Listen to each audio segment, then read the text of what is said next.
अस्सलाम वालेकुम everyone. I hope you all are doing great in enjoying your lives out there. आज से हम लोग जो है ना फ़र्स्ट एड की सीरीज़ स्टार्ट करेंगे, जिसमें I am gonna teach you all the lessons different videos की फॉर्म में। It would be really very helpful for you. कोई भी आपने एग्ज़ाम क्रैक करना है उसके लिए this is the Bible book for you and you have to read it if you want to crack any exam in this world even, right. तो हम लोग आज जो है ना कार्डियोवैस्कुलर सिस्टम स्टार्ट करने जा रहे हैं, उसकी एम्ब्रियोलॉजी। होपफुली एम्ब्रियोलॉजी एक ही वीडियो में हो जाए, इफ़ नॉट देन इसकी मिनिमम 2 वीडियोस बनाऊंगी आगे से, then so on, right. So without wasting time let's just get started. Okay, सबसे पहले सिर्फ इंपॉर्टेंट पॉइंट्स इसमें फटाफट से करेंगे, ठीक है, ताकि आपको सारा पढ़ने का जो है ना टाइम वेस्ट ना हो और आपको समझ भी आ जाए। ओके, सबसे पहले आ जाता है कि हार्ट जो होता है हमारा, वो बीट करना कब स्टार्ट होता है। हमारे पास फोर्थ वीक ऑफ डेवलपमेंट में वो बीट करना स्टार्ट होता है, ठीक है। सबसे इंपॉर्टेंट ये एक MCQ आ गया। उसके बाद उसके बाद आ जाता है कार्डियक लूपिंग, ठीक है। अच्छा, प्राइमरी हार्ट ट्यूब जो होती है हमारी, ठीक है, एक ट्यूब की फॉर्म में सबसे पहले हार्ट होता है, ठीक है। वो स्टैब्लिश करती है लेफ्ट टू राइट पोलैरिटी उसमें होती है, ठीक है। यानी वीक 4 पे पहले ये सीन चल रहा होता है। उसके बाद जैसे इसमें अगर डिफेक्ट आ जाए ना, लेफ्ट टू राइट डाइनिन में, ये प्रोटीन होती है डाइनिन, ठीक है, इसमें अगर डिफेक्ट आ जाता है ना, तो उसकी वजह से क्या हो जाता है, एसिमेट्री हो जाती है। यानी कि नॉर्मली हमारा हार्ट मोस्ट ऑफ द लोगों में क्या होता है, लेफ्ट पे पड़ा होता है, लेकिन उन लोगों में क्या होगा जिनमें ये मसला आ जाएगा, उसमें डेक्स्ट्रोकार्डिया हो जाएगा, यानी हार्ट राइट पे आ जाएगा, ठीक है, चेंज पोजीशन हो जाएगी। और ये कार्टेगनर सिंड्रोम एक होता है, उसमें ही देखा जाता है, जिसमें सीलिया जो होते हैं ना वो इमोटाइल होते हैं, ठीक है। वो आगे जाकर डिटेल में बताऊंगी, लेकिन ये आपने इंपॉर्टेंट बात याद रखनी है, ठीक है। उसके बाद आ जाता है नेक्स्ट थिंग विच इज़ कि वो जो चैम्बर्स बीच में बनी होती है उनकी सेपरेशन कैसे होती है, ठीक है। ये सारे कुछ पॉइंट्स ही हम डायग्राम के थ्रू करेंगे, ठीक है। सबसे पहले क्या होता है कि यहाँ से एक आपको ग्रीन सा निकलता हुआ दिख रहा है, ठीक है, दिस इज सेप्टम प्राइमम, ठीक है। ये क्या करता है, ये यहाँ पे ना एंडोकार्डियल कुशन बना हुआ है। सबसे पहले ऊपर से एक लाइन आई, सेप्टम प्राइमम आया, वो एंडोकार्डियल कुशन की तरफ आया, ठीक है। बीच में एक होल सा बन गया जिसको ऑस्टियम प्राइमम कहेंगे, यानी वो सुराख। अच्छा, उसके बाद क्या होगा, दूसरे नंबर पे क्या हो रहा है कि अब वो जब वो नीचे आ रहा है ना, तो इधर एक होल बन गया, ठीक है। वो होल जो दूसरी दफ़ा बना है उसको ऑस्टियम सेकेंडम कहेंगे, ठीक है, दूसरे वाला। उसके बाद क्या होगा, फिर आप देख रहे हैं एक और जो है वो ब्लू कलर का आ रहा है, ठीक है। अब ये है सेप्टम सेकेंडम, पहले वो जो ग्रीन सेप्टम प्राइमम था, ठीक है। अब ये जब सेप्टम सेकेंडम होता है ना, और ये नीचे बड़ा वाला उसका ऑस्टियम है, यानी कि ऑस्टियम सेकेंडम। जब ये जो सेप्टम सेकेंडम जब नीचे को आता है ना, तो वो जो बीच में होल बनता है ना, अब उसका नाम चेंज हो जाता है, which is very important, foramen ovale उसको कहते हैं, ठीक है। अब जो है आपको ये पता होना चाहिए फोरामेन ओवेल कैसे बनता है। तो सेप्टम सेकेंडम जो होता है ऊपर से एक्सपैंड करता है एंड कवर करता है most of the septum secundum को, और जो फोरामेन बचा था उसको कहते हैं ओवेल, ठीक है। Remaining portion of the septum primum forms the one way valve of the foramen ovale, ठीक है। ये ऐसी एक बात थी, ठीक है। अब क्या हुआ, अब ये होता है कि ये जो सेप्टम प्राइमम, ये देखो फोरामेन ओवेल जो है ना वो भी क्लोज हो जाता है जब आपके पास सेप्टम प्राइमम डीजेनरेट करता है। अच्छा, ऊपर से देखिए हम लोग 6 पॉइंट पढ़ते हैं, इसमें क्या लिखा है, septum primum closes against the septum secundum, ठीक है। ये ऊपर से प्राइमम आता है, नीचे सेकेंडम, ये दोनों जब भी क्लोज होते हैं ना आपस में सील हो जाते हैं। अब ये क्या करते हैं, ये उस फोरामेन ओवेल को बंद कर देते हैं, ठीक है। अभी बर्थ से पहले ये फोरामेन ओवेल खुला होता है, राइट टू लेफ्ट शंटिंग हो रही होती है, लेकिन जैसे ही जो है ना बर्थ के बाद क्या होता है, हमारी लेफ्ट एट्रियम के अंदर प्रेशर ज़्यादा होता है और राइट एट्रियम का प्रेशर फॉल करता है, जिसकी वजह से फोरामेन ओवेल जो होता है ना वो बंद हो जाता है, ठीक है। उसकी वजह से हमारा नॉर्मल जैसे अब हमारा हार्ट है ना वैसे होता है। अच्छा, अब इसकी वजह से एक और बात आपने याद रखनी है कि जो सेप्टम सेकेंडम और सेप्टम प्राइमरी दोनों सेप्टम्स जो है ना ये फ्यूज़ करते हैं ड्यूरिंग इन्फेंसी और early childhood, forming the atrium का सेप्टम। जो हमारा अभी एट्रिया का सेप्टम है ना, दो एट्रियाज के बीच में, वो क्या इन दोनों के फ्यूज़ होने से बनता है, ठीक है। अब एक इंपॉर्टेंट कंडीशन है जो आपको याद रखनी है, that is patent foramen ovale, ठीक है। ये कैसे बंद होता है भाई, पेटेंट का मतलब खुला रह गया फोरामेन ओवेल, वो कैसे खुला रह गया, क्योंकि वो दोनों चीज़ें जो दोनों सेप्टम्स थे ना, प्राइमम वाला भी सेकेंडम वाला भी, वो आपस में फ्यूज़ नहीं हुए बर्थ के बाद, ठीक है, वो इसलिए हो गया, और इसकी वजह से पैराडॉक्सिकल एम्बोलाई होते हैं। अब ये क्या होता है, यानी कि हमारे वेन्स में वैसे थ्रोम्बो एम्बुलस वो बनता है ना, थ्रोम्बस बनता है, तो वो क्या करता है, वो आर्टरी वाले सिस्टम में भी जाना, वो आर्टरी वाले में भी चला जाता है due to right to left shunt, ठीक है। जैसे कि एट्रियल सेप्टल डिफेक्ट्स में होता है, ये एग्जांपल उन्होंने दी हुई है। एट्रिया, ज़ाहिर एट्रियम के अंदर ही ओवेल देखा है हमने, ठीक है, दो एट्रिया के बीच में, तो ज़ाहिर एट्रियल सेप्टल डिफेक्ट में ही होगा। तो बस ये कुछ इंपॉर्टेंट बातें हैं इस पेज की जो आपको याद होनी चाहिए, ठीक है। नेक्स्ट पेज पे आते हैं।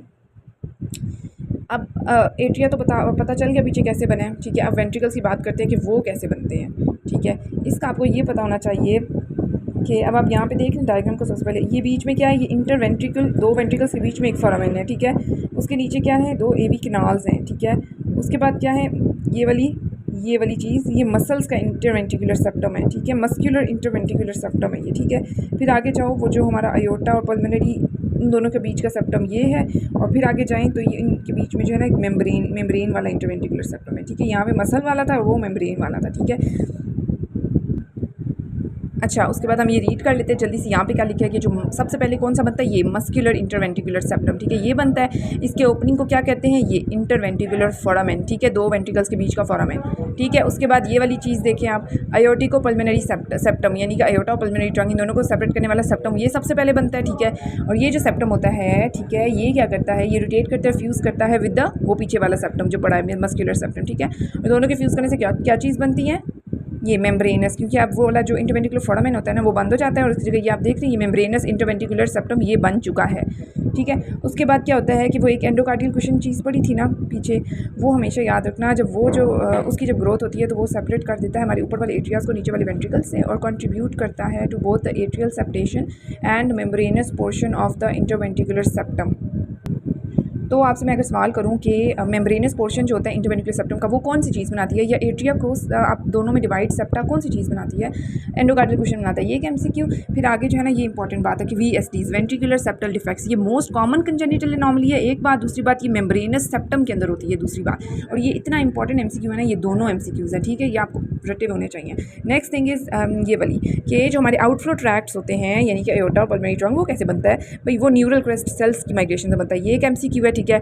कैसे जो एयोर्टिको पल्मोनरी सेप्टम नहीं पड़ा था पीछे, जाहिर सी बात है नाम से पता चले वही आगे जाके सनी एयोर्टा बना देगा और पल्मोनरी ट्रंक बना देगा, ठीक है। अब इनकी एबनॉर्मैलिटीज़ जब होती है ना, ट्रैक्ट सही से नहीं बनता ना, तो आपके पास कुछ तीन होते हैं, transposition of the great vessels, tetralogy of Fallot and persistent truncal arteriosus, ठीक है, पीटीए। ये जो चीज़ें हैं ना ये आपको बस पता होनी चाहिए कि ये कौन ट्रंकल है, ये आगे जाके डिटेल में पढ़ेंगे, ठीक है। अभी वैल्व कैसे बनती है ये पता होना चाहिए। वैल्व कैसे बनती है, जो हमारे हार्ट की वैल्व्स हैं, ठीक है, जो एयोर्टा पल्मोनरी वैल्व्स हैं वो बनती हैं जी, ये सारी वैल्व्स ये एंडोकार्डियल कुशन से ही बनती हैं, ठीक है। बस ये पड़ गया एयोर्टा पल्मोनरी वाली जो endocardial cushion of outflow tract से बनेगी और माइट्रल ट्राइकस्पिड वाली endocardial cushion of AV canal से बनेगी, ठीक है। अब वैल्व की एबनॉर्मैलिटीज़ जब होती हैं, ठीक है, वो कौन कौन से हमें पता है, स्टेनोसिस हो सकती है, रीगर्जिटेशन हो सकती है लाइक दिस, या डिस्प्लेस हो सकती है, फॉर एग्जांपल एप्स्टीन एनॉमली। ये एक इंपॉर्टेंट बात है, याद रखना कि जो डिस्प्लेस हो जाए वैल्व तो वो किस में होती है, एप्स्टीन एनॉमली में होती है। उसके बाद आ जाते हैं कि आयोटिक आर्च के डेरिवेटिव्स, ये बहुत मतलब मैं बता नहीं सकती importance of this is highly important high yield thing कि आयोटिक आर्च जो होता है ना, अब यहाँ पे याद रखना वर्ड आर्च मैं बोल रही हूँ, ठीक है, मैं पाउच या वो कुछ और चीज़ नहीं बोल रही, वो फेरेंजियल पाउच फेरेंजियल आर्चेस वो अलग चीज़ है, ठीक है, उसके भी आपको याद होना चाहिए, लेकिन वो उससे फ़र्क है।